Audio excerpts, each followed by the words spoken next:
te whaafeiloi i atu I lau whaafonga angai le nei fo I tae au mālo le soifua manuia alo mai o talo le asalua.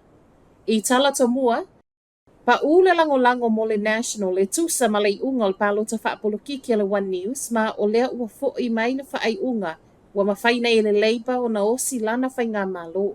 Tolu pasene wa pa ue le national ma ana whaapea nei ai whaia se isi faigapalo ta I le solo na winga wa sui le faigamalo faufaatasi a wa o lea wa ausia no foe onos fun male tasi pe atu ufaatasi le Greens te party Maori whaapea le Labour. Mole tu tau matau le National Act Male New Zealand First o lea e na o le ono se fulu no foa.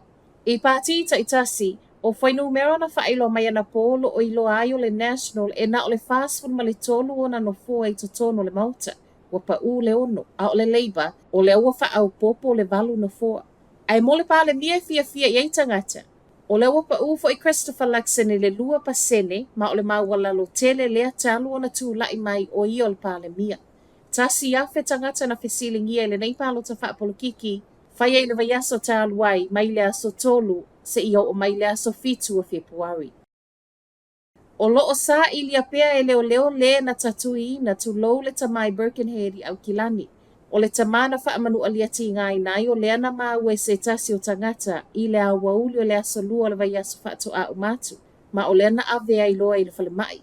A o su e ai pea le na whaia e tali tonu leo o le osa whainga le nei na whawhau. Wa whaasolo manuia nei le tama na a fia ai mo le o loo sa I lia pea wa wala au mai leo I tangata lau tele e fe so o ta I atu pe a sila fia. Manunua tangata toalua o Sava Valley le taulanga whaatau I Aukilani ana nafi mafua ina ua touulu iai nisi o simā mai se tasi o fale tuai. O le footpath le nei Queen Street ma I moli maua nisi o tangata sa iai o le tamā matua wa whai na iona fōlinga whaapele tina. Whai mai le sui al pule nganu o le ana vave iai sui al au whai ngā luenga I sue ma I reporti e whaapea o se vaenga I titi o simā e pipi I le fale le ana touulu mai ana nafi. O so enga fo ina whai mai ana nafi e le o iai ni wha maoninga I toe touulu nisi simā mai le fale lavalia e tasi. Ua toe la langa mai I lunga le faipule Wairarapa Kieran mai kanauti le Fesili po o fea miliona o le faamasino le ana whaia faasanga I le falemai tuai a Wairarapa. Ma tā upu le nei na o I le faamasino ina ua su e le pulenga faaitu malo ale soifua malo lo ina le pulenga anu a Masterton. I le iwa se fulu miliona ma o le tausanga tāluai na maua mai e le tali mai le faamasino e o le pulenga anu faapele Health New Zealand e soala o pule I tua le mta upu. Tali le minister o soifua malo lo ina Simeon Brown Mafai mai. O le ua umona inivesi e tangata totongi la fonga le toe faale lei o le fale e ala I le toe fai o le falemai mo le mauti noe ma losi I taimi e lulu wai ma fui. Peita I ele o malia le faipule ma Fesiligia po o fea la tupe o loo tu maulava fo I le tali tonunga o le faipule o le alava e maualalo le tūlanga o iei le falemai tuai I Wairarapa.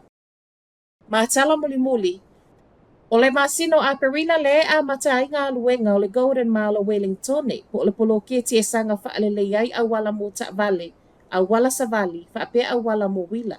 O le poloketi tele le nei se lau se fulu miliona na fi mai totono o le poloketi Let's Get Wellington Moving le ua whaale au ngā nei.